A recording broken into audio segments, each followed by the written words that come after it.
what's going on at the G20. It's like World Economic Forum has invaded the G20. So, the G20 leaders, these are people who are mostly elected, right? They are supposed to be elected. They're supposed to be elected, right, when you go to the G20.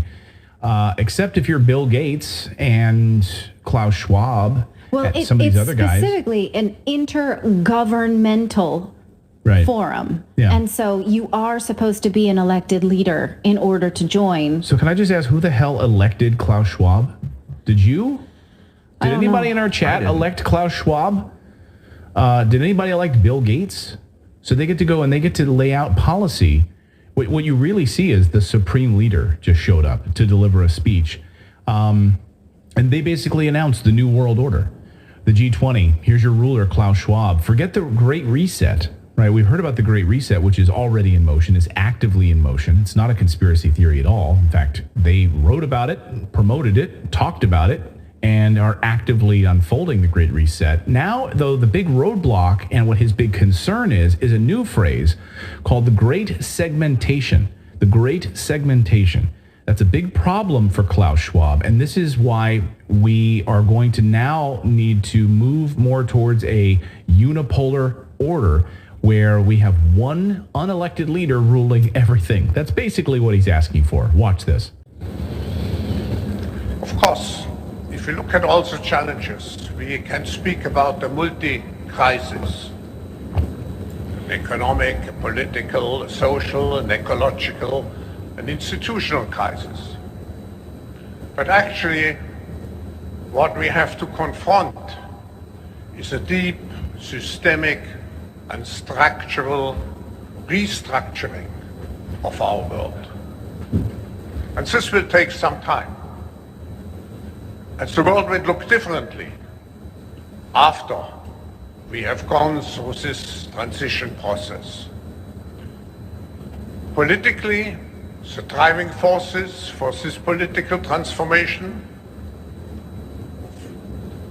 of course, is the transition into a multipolar world, which has a tendency to make our world much more fragmented. And for these reasons, events like this one, the G20, and so on, are the very important connectors to avoid a too great segmentation. Too great the segmentation. So a segmentation. Wasn't there, if memory serves, I'm 52 now. Well, I'm still 51, but I'm going to be 52. If memory serves, wasn't there another German person that wanted to kind of take over the world at one point in history? Yeah, you're right. Because that kind of sounds like this. I don't think you were alive during that German person. No, I don't think I was 52 alive, doesn't. but I think there's still the math doesn't add up to that. You're still a baby. So that's the great problem, right? The problem to Klaus Schwab's mind is that you as a sovereign country are in his way. What happened to the woke left telling us diversity is a strength? Why is fragmentation a bad thing? Because it gets in the way of their climate initiatives, right? Which is to get you off of eating meat, which moves us to a carbon neutral environment. A synthetic existence. A synthetic existence where your country maybe grew up, for hundreds of years, grew cotton or grew soybeans or grew coffee. Mm-hmm. Now we're going to tell you that under this new unipolar order, you're not going to grow soybeans. You're not going to grow coffee anymore because we've already figured that out. That's going to happen over here in Minnesota, in the United States. So it's not going to happen within your country anymore. Now, what you are going to do in your country is you are going to make, T-shirts or something. That's what's going to happen. We're going to make this unipolar economy. That is quite literally the dystopic setting for the Hunger Games. And that's what's happening. You're witnessing in action. Just look at what's happening in the Netherlands farmers, the Dutch farmers right now. Look what's happening in New Zealand with the farmers. Yeah. District 12, you are coal miners. District 10, you're clothes makers. Right. Yeah, exactly right. So stop doing these other things and you just need to stick to the coal mining. It's like Alex Jones used to call this stuff out, and it was like happening in secret. Like they were having secret meetings, and there was all this stuff going on. And he's like, we're going to their meetings, like we're trying to shine light on. But now they're just outright doing it out in public. They don't give a shit anymore. They're just out here telling us their plan, and there are people backing it up. Yeah, and not even just backing it up. Like, oh, that sounds like a kind of a fun idea. No, they're actively doing it, and not even just backing it up, actively putting it in place. I mean, all you need to do is just look at what the Democrats just passed with this Inflation Reduction Act. There's nothing about inflation reduction. All it is a big wet kiss for the World Economic Forum and this whole plan. Yes, it's expensive. It will come at the expense of a lot of GDP. And so my question is, who's he talking to that doesn't already know this agenda? Is he saying things for us where we're like, oh, that sounds good. Everyone lives in harmony. We like that. We don't want to be fragmented. Or is he talking to the leaders in the room who are like, yeah, say this, massage this message so that we can implement it? Like, what's That's a good question. That's a good question. I mean, because he's not most people you're watching this show, so hopefully you are awakened. You're understanding these are the stories we follow. The mainstream media doesn't cover this. The mainstream media does not cover what the World Economic Forum is doing to people. They do not cover it. They cover it up. They're part of it. They're mouthpieces of it. Heck, Bloomberg Television has a whole green thing that they do. They have Bloomberg Green, and they are literally interviewing people as part of this. They're part of it. It's all part of it.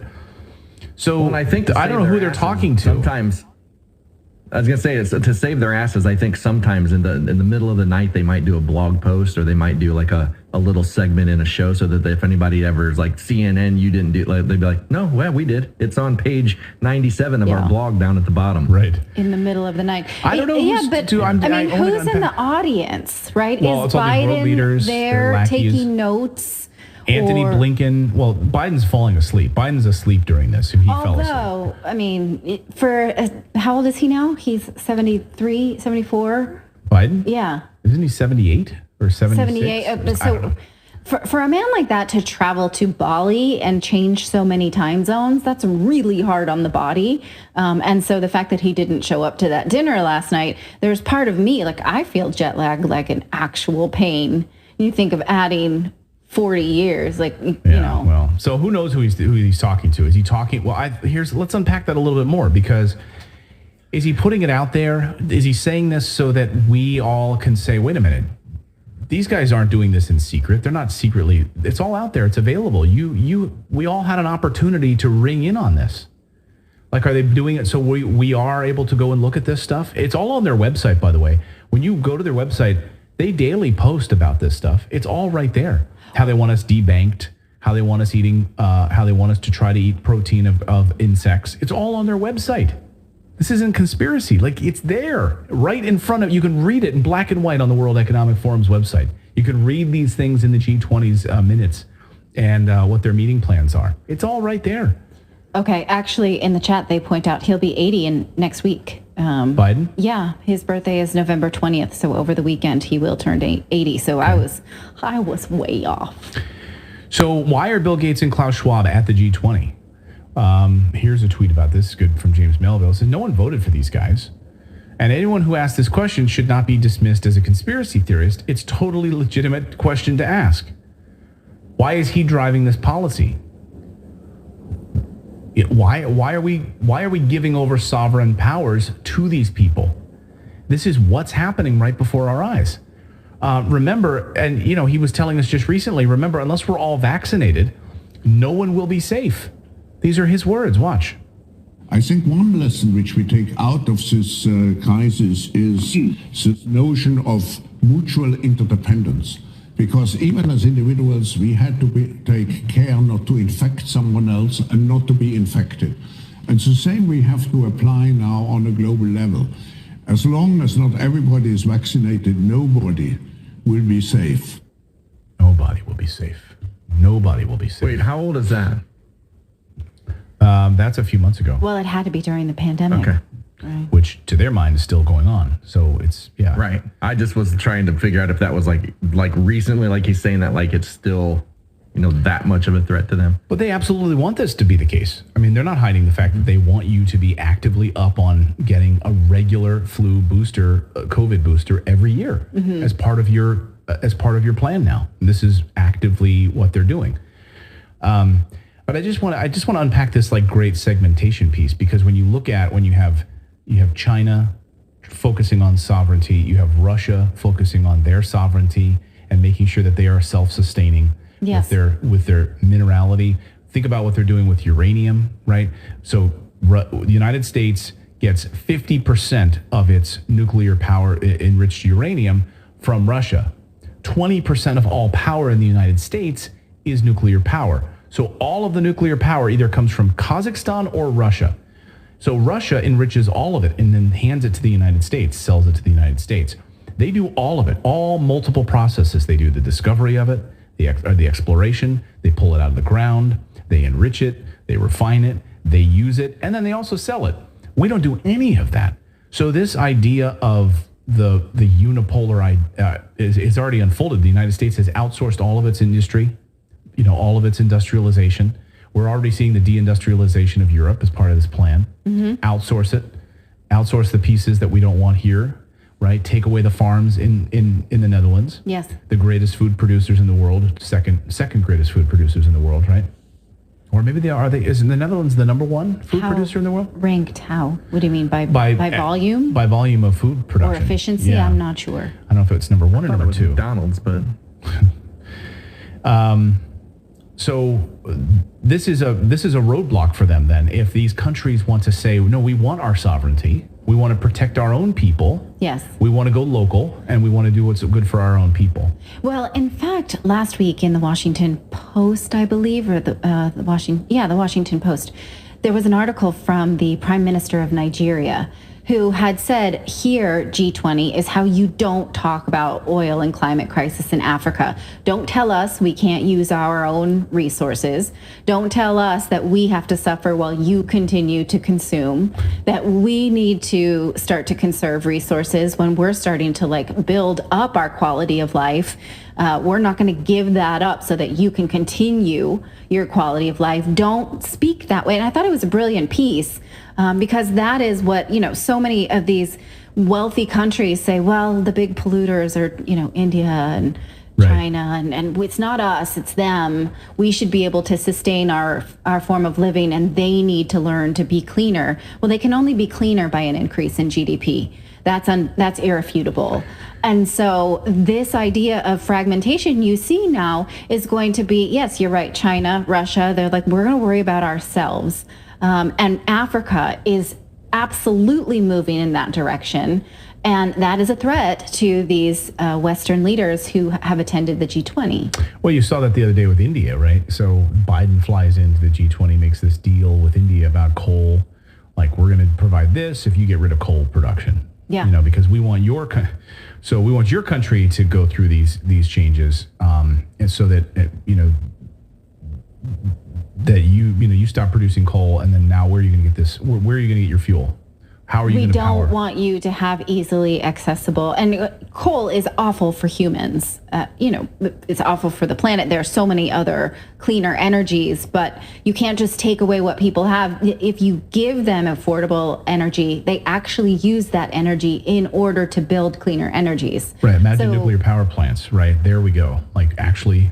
This is undebatable. When people start to increase their quality of living and their income levels, they stop cooking in enclosed spaces, which is bad for their lungs, and they start to invest on healthier options for electricity and energy. These things are true. The data tells us this. So people who are, being brats and destroying things around European art galleries, they don't understand that they're actually advocating for poor people to live a harder life in order for wealthier people to continue to have electric Wi-Fi connected toothbrushes, and not ever skip a beat. And it's incredibly elitist. Well, another elitist moment happened yesterday too at the G20. This was an amazing moment. So there's a lot of like really interesting moments happening at the G20. This one was caught on camera, and boy, I'm sure the Justin Trudeau government is not happy that this was caught on camera. So a few days ago, a short time ago, Justin Trudeau sat down with Xi Jinping of China and had a private conversation. It was an off-the-record conversation. It was not meant to be leaked to the press.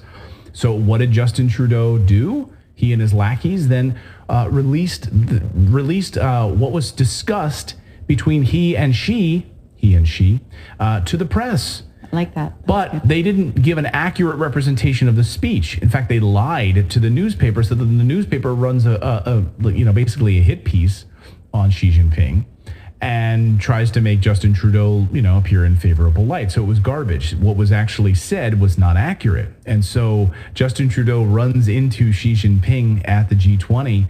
And this, I transcribed it for you. This amazing moment happened. Watch.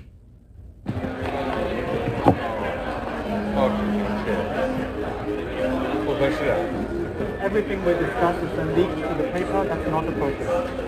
而且我们也不是那样进行的。 And that's not how the way the conversation was 如 conducted. 果有诚心，咱们就以互相尊重的态度来进行很好的沟通。 If there is 否则这个结果就不好说了。 if there is sincerity on your part, free and open and frank dialogue, and that is what we will continue to have. We will continue to look to work constructively together, but there will be things we will disagree on, and we will have 也可以坚持。创造条件，创造条件。 Let's create the conditions first. 好。 I just watch him walk away with his tail between his legs, like, I don't know where to go. I just got dressed down by Xi No, he Jinping. leaves to go in private because Yeah. he needs to recover from that, because that was a spanking. With a spanking. She's like, so what we talked about, you leaked to the newspapers, and it wasn't an accurate representation of our conversation. That's inappropriate. Like, when do you ever get to see a world leader? It reminds me of the movie Love Actually. Why that one scene with Hugh Grant and Billy yes. Bob Thornton. Billy Bob Thornton plays the American president. Right. Hugh Grant plays the British prime minister. And he says, this relationship is actually not very good for us. Yeah. We'll be better about not having bullies in our own house.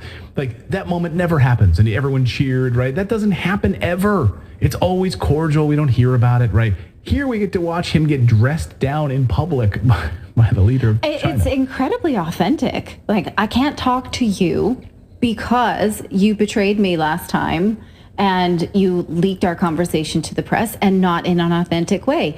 So next time we're going to have some ground rules when we talk. So people Got in the it, chat, son? people in the chat saying, please play that again. Please play that again. Yes, I want.